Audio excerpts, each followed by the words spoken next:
سورۃ الانشراح بسم اللہ الرحمن الرحیم الم نشرح لک صدرک ووضعنا عنک وزرک الذی انقض ظہرک ورفعنا لک ذکرک. کیا ہم نے آپ کے لیے آپ کے سینے کو کھول نہیں دیا، انشراح نہیں دے دیا آپ کو، اور آپ پر جو ایک بوجھ پڑا ہوا تھا وہ اٹھا نہیں لیا. الذی انقض ظہرک، جو آپ کی کمر کو دوہرے کیے دے رہا تھا، توڑے دے رہا تھا. ورفعنا لک ذکرک، اور ہم نے آپ کے ذکر کو بلند کر دیا. فإن مع العسر یسرا ان مع العسر یسرا، تو یقیناً مشکل کے ساتھ ہی آسانی ہے، یقیناً مشکل کے ساتھ ہی آسانی ہے. فإذا فرغت فانصب وإلى ربك فارغب، تو جب آپ فارغ ہو جائیں تو پھر یہ کہ خوب کمر کس لیجیے، محنت کیجیے اور اپنے رب کی طرف راغب ہو جائیے.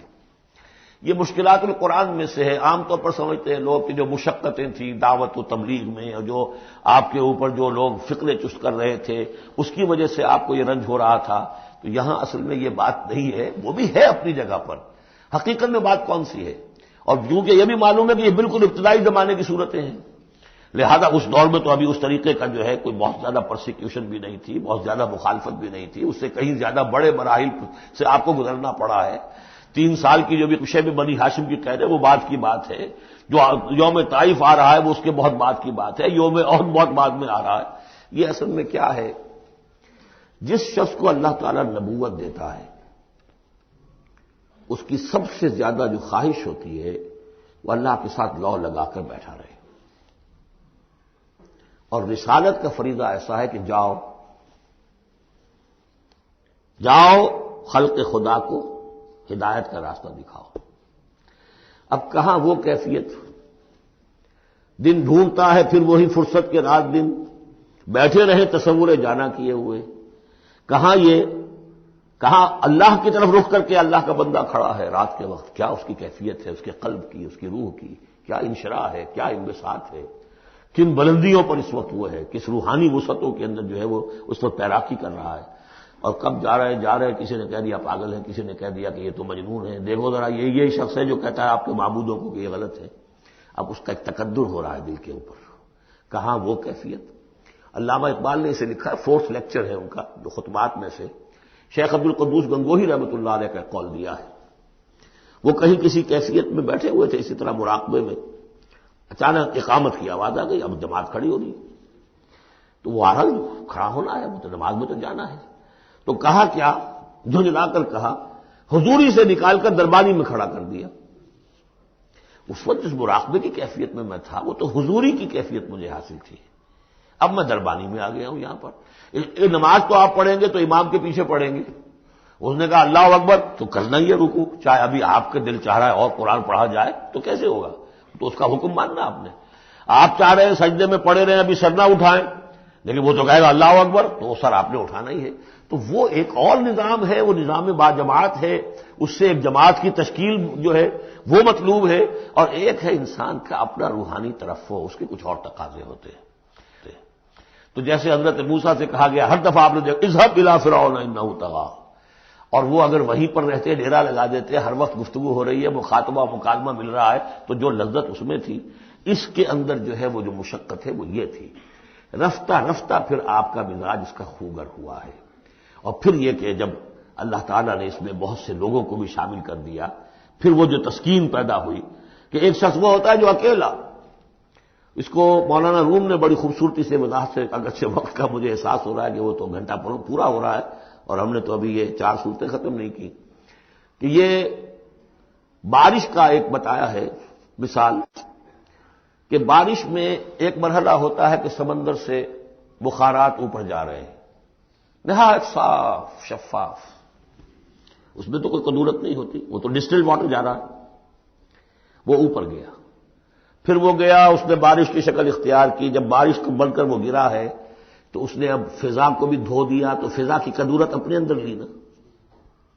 فضا کو صاف کر کے وہ آیا نیچے، زمین کا بھی گند صاف کرتا ہے، صاف کر کے اور وہ گند لے کے دریا میں شامل ہوا، اور پھر گیا اور سمندر میں جا کر گند اس نے وہاں چھوڑا، پھر وہ پاک ہو کر صاف ہو کر بڑی ہی یعنی لطیف شکل میں پھر یہ ہو رہی ہے. یہ ہے ایک سیر الی اللہ، اللہ کی طرف بڑھا جا رہا ہے. رات کو اللہ کا بندہ کھڑا ہے اور اللہ سے مناجات ہو رہی ہے. یہ وہ ہے بخارات کا اوپر اٹھنا، نہایت پاکیزہ لطیف کیفیت. اور جب آپ آئے ہیں تو بارش کے مانند ہیں، اب آپ دھو رہے ہیں. تو جو دھو رہے ہیں اس سے خود اپنے آپ کو بھی تقدر ہوتا ہے، کسی نے کچھ کہہ دیا، کسی نے کچھ کہہ دیا، کسی نے کچھ کہہ دیا، کسی نے فکرہ چست کر دیا. اب آپ کو ضرورت ہے کہ پھر ذرا اپنے آپ کو بھی صاف کریں دوبارہ، پھر رات کو کھڑے ہو جائیں.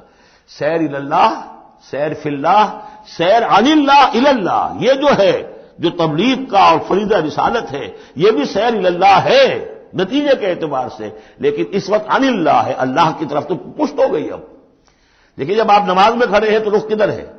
اللہ کی طرف. جا رہے ہیں تبلیغ کے لیے تو اللہ کی طرف تو پشت ہو گئی. اب تو آپ جا رہے ہیں تو خلق کی طرف آپ کا رخ ہے، اللہ کی طرف تو پشت ہے. اس حوالے سے وہ عروج ہے، یہ نزول ہے، اور یہ نزول جو ہے یہ بڑا شاخ گزرتا ہے کسی ایسے شخص پر جسے عروج کی لذت حاصل ہو گئی ہو. یہ ہے وہ سختی. الم نشرح لك صدرك ووضعنا عنك وزرك الذي انقض ظهرك ورفعنا لك ذكرك فإن مع العسر يسرا ان مع العسر يسرا فإذا فرغت فانصب.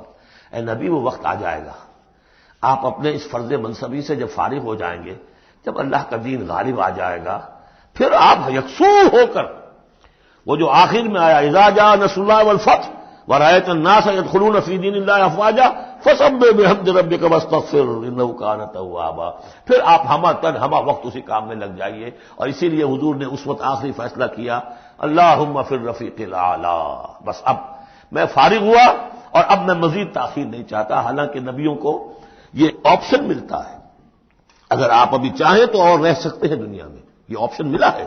چنانچہ حضور نے اپنے مرض وفات میں جو خبر دی آ کر، جب آپ نے نماز پڑھائی ہے، بیماری میں ذرا سی کمی ہوئی تھی، باہر آپ آئے ہیں، حضرت ابوبکر نماز پڑھا رہے تھے، حضرت ابوبکر کے پاس جا کر آپ جو ہے بیٹھ گئے. اب حضرت ابوبکر جو ہے وہ اقتدا کر رہے ہیں حضور کی، اور پوری جماعت کر رہی ہے اقتدا حضرت ابوبکر کی. یہ نماز ہے، آخری باجماعت نماز. اس میں حضور نے فرمایا اللہ نے اپنے بندے کو ایک آپشن دی ہے، ایک اختیار دیا ہے. وہ چاہے تو، اب جو ایگزیکٹ الفاظ یاد نہیں ہے، نتیجہ اس کا یہی ہے کہ چاہے تو ابھی دنیا میں اور رہے. تو بندے نے اللہ کو قبول کر لیا ہے. حضرت ابوبکر رو پڑے اور لوگ حیران ہوئے، رو کیوں رہی ہے؟ یہ تو کوئی بات ایسی ہے نہیں. ان کی سمجھ میں آ گیا تھا کہ آپ نے اپنے انتقال کی خبر کر ہمیں دے دی. تو یہ فیصلہ اللہ فی الرفیق الاعلی، یہ جو شاخ گزر رہا تھا نا، یہ دنیا کے اندر معاملہ دعوت و تبلیغ، یہ اس روحانی جو ربط ہوتا ہے اللہ کے ساتھ، اس کے اعتبار سے اس میں رکھنا پڑتا ہے. کہاں وہ کیفیت، کہاں یہ کیفیت. اور اس کی وجہ سے جلدی آپ نے فرمائی، میں سمجھتا ہوں کہ اگر ابھی جو لوگ، یہ اتنا عظیم انقلاب برپا ہوا تھا عرب میں، رأیت الناس يدخلون فی دین اللہ افواجا، ان کی ابھی بڑی تربیت کی ضرورت تھی. یہ تربیت کے مراحل ابھی ان کے پورے نہیں ہوئے تھے. یہ تو صرف مکے اور مدینے کے لوگ تھے جو آپ کی تربیت سے اس طریقے سے بہرہ اندوز ہوئے اور ان مستفید ہوئے. یہ جو پورا عرب جو ہے ایمان لے آیا، اور ان کو تو آپ کی تربیت کا ابھی وقت نہیں ملا. بہرحال جب یہ کام ہو چکے گا محمد، تو بس پھر آپ ہمہ وقت اللہ کی طرف متوجہ ہو جائیے. بارک اللہ لی ولکم فی القرآن العظیم ونفعنی وإیاکم بالآیات والذکر الحکیم.